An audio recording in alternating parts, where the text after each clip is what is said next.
This is how I would book the 2024 Elimination Chamber pay-per-view in Australia. Not saying any of these matches will happen, just fantasy booking for fun. Let's talk about it. Gonna start off with this match right here. I know that the rumors have been going around that Roman Reigns ain't gonna work the Elimination Chamber pay-per-view, but if I'm booking it, I'm doing Roman Reigns versus Randy Orton for the simple fact that you look at this show, Seth Rollins can't compete, CM Punk's now injured, no Brock Lesnar anymore, we don't even know if he's gonna be able to come back to WWE. Those are three big stars right there you won't be able to have at this show. Why not give them Roman Reigns? And Randy Orton is another top star too, and I feel like a lot of us been waiting to see this Randy and Roman one-on-one match that we just haven't been able to get. We got it in 2014, but this is before Roman Reigns really reached the main event level scene, and we were going to get it at Survivor Series in 2020, but then Randy Orton lost the WWE title to Drew McIntyre, didn't get it there, and then we all thought we were going to get it at the Royal Rumble this year, and then it made it a Fatal 4-Way match. So I feel like a lot of us really been waiting on this one-on-one match. I think it'd be fire at Elimination Chamber in Australia. So this is one of the matches I'm definitely booking. The Judgment Day versus Awesome Truth is a match, made in heaven at this point. I feel like it's bound to happen. I think you can do bigger things at WrestleMania, but as far as the tag match for the tag team titles, I really would like to see it happen at Elimination Chamber. It's one of the matches I would book. Since R-Truth has come back from his injury, doing the stuff with the Judgment Day, he's kind of really revived his career, and made himself, relevant again to the main roster, to be a part of the product and make it feel important again. So kudos to R-Truth. He's been doing a great job. The Miz, obviously, a part of this because Awesome Truth was a dope thing back in the day,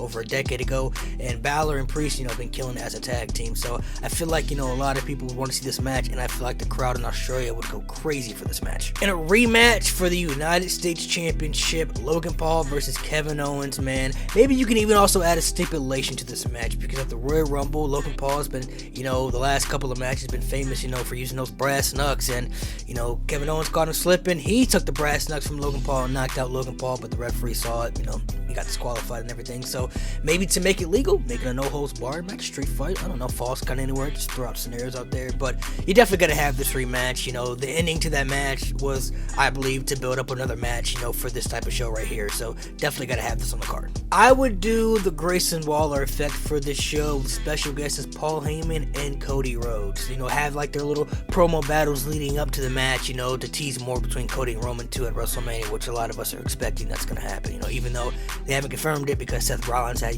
teased that he wanted to fight Cody Rhodes, but we pretty much know Cody gonna choose Roman. At least we're hoping so. I think, you have Cody on the show, the Grayson Waller effect. Grayson Waller's from Australia, have that show. He does great stuff, hosting the show. Cody Rhodes would get a massive pop. Paul Heyman comes out, and the promo segment between Heyman and Cody would just be phenomenal. Rhea Ripley defending her title against Nia Jax. Rhea's also from Australia, and a lot of us are expecting that she's definitely going to be on the show because she's on the poster, and I think Nia is more than likely going to be her opponent anyway, and this is a match that I definitely would book. I think Nia's had great momentum since coming back to WWE. She's looked like, pretty dominant as a force to be reckoned with, and Rhea's been the top champ on Raw for almost a year now, so this match I feel like is just perfect for this show. Now let's talk the Elimination Chamber matches. We're going to start with the women's right here. This is the women's Elimination Chamber match that I would book, with the winner will go on to get a women's World Heavyweight Championship match at WrestleMania. You have Becky Lynch versus Chelsea Green versus Xia Li versus Shayna Baszler versus Zoe Stark versus Liv Morgan. I like to see some people get some opportunities that you wouldn't expect. I know some people are going to be like, why is Xia Li in this match? She don't even do nothing on TV. That's the point of why I put her in this match, because I feel like, it would help her to be able to showcase, what she could do on a high profile stage in a big match, and maybe get some fans, more interested in her, where maybe she can get some more TV time.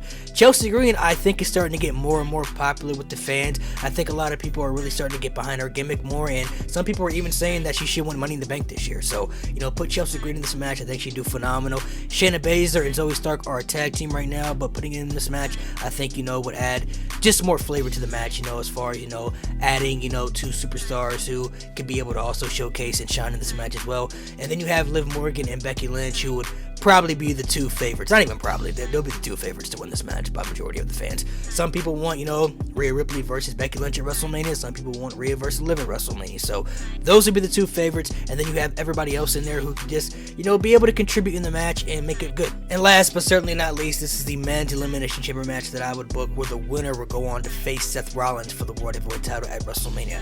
You have Drew McIntyre versus Andrade, who's new to the Raw roster, Dominic Mysterio, Sami Zayn, Jey Uso and Bronson Reed. Bronson Reed is from Australia, so having him in this match I feel like makes the most sense. Plus, would have added a big guy to this match who's also athletic and able to do, a lot of things that most big men aren't able to do. Jey Uso is one of the most popular superstars in WWE. Put him in this match, I think it would be great. Andrade's new to the roster. Give him a big high-profile match where he could, shine again to, remind people of how good he really is. Sami Zayn is also somebody popular in this match that people I think would want to see. And then you have Dom, who's one of the most hated heels in this match, and I feel like putting him in this match would kind of be a twist. Would be like, Dom hasn't had that big opportunity yet for the World Championship or to be able to shine on a big stage. So putting Dom in this match I think would make it interesting. And then you have Drew McIntyre, who would probably be the favorite because he's been on a downward spiral with his character and kind of deranged right now, and I feel like a lot of people are starting to get more interested in what he's doing just because he's starting to kind of lose his mind. That's how I would book the Elimination Chamber pay-per-view. It does suck because you do have some unfortunate injuries right now, like Seth Rollins, like CM Punk, plus Brock Lesnar, who I heard was supposed to be scheduled on the show, won't be able to probably do it because of the whole stuff that he's got with Vince McMahon and the allegations and everything. So that takes 3 big stars away from the show right there. So Roman Reigns, I feel like, just put him on the show. What would it hurt? Him and Randy Orton I think would be fire. It'd be great. People want to see it anyway, so make it happen. The Elimination Chamber matches I think all make sense for everybody. Put him in there, and then all the other matches I think would add to the show as well. Plus the segment with the Grayson Waller effect. I think it'd be a fire show.